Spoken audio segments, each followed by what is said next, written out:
Nalang ko'y gusto i-address once and for all kay murag kada post nako nga mag-share ko sa akong experience or na akong mga tips nga ikuan na agi ako'y maghaw. One of the skills nga dapat yun nimo gina-develop and gina-enhance para mahimo kang effective nga virtual assistant manggod is kaning resourcefulness. If you want to work online, if you want to become a virtual assistant, dapat kabalo jud ka mag-research. Kabalo ka mangita og mga answer sa mga pangutana nimo. Kay inig-abot sa panahon nga makig-work na ka sa client, dili sa tanang panahon ang client mag-guide sa imo. Especially karon nga daghan na kaayong virtual assistants, daghan kag kompetensya. So if ever namasin ka nga kanang naay client nga mo train sa imo, I think naaman gihapon ha karong mga panahon na. Pero most of the time ang mga client mangita na gyud na sila na ay experience or naaman lang at least idea sa role. If wala kay idea, if wala kay experience, maunhan jud ka atong uban nga bisan wala pa sila knowledge, wala sila experience, pero gina-google yun nila ang how to become a virtual assistant. Daghan jud kay mong makit-an ron guys online. Daghan na kaayong mga naghatag og mga training,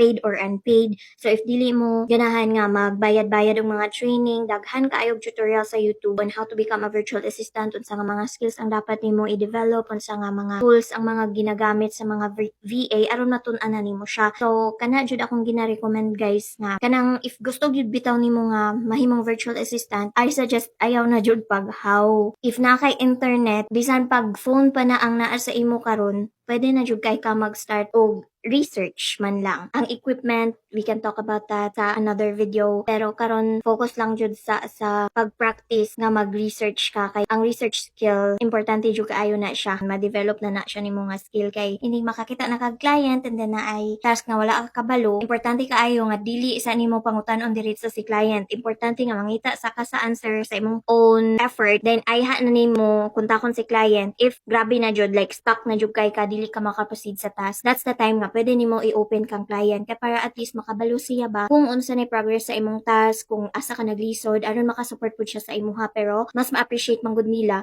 if proactive ka sa pagpangitag mga answers, mga fix sa problem, kay mo man nga gi-hire kanila kay busy sila sa ilang business, busy sila sa ilang mga other ganap sa buhay. That's why they hired you. So mo lang na for today's video, and if you have any other questions, let me know. And I'm actually planning to have like a free virtual assistant training para lang makahatag ko og idea ninyo. Dili siya super in-depth, para lang jud pang beginners, pang newbies, for those people nga ganahan maka-gain og idea kung unsay mga ma-expect ninyo, unsay dapat panghandamon ninyo. Let me know if interested mo kay para ma-push na nato ni bahala busy kaayo akong schedule. So more na for today's video. Again, this is Shelene. Bye for now.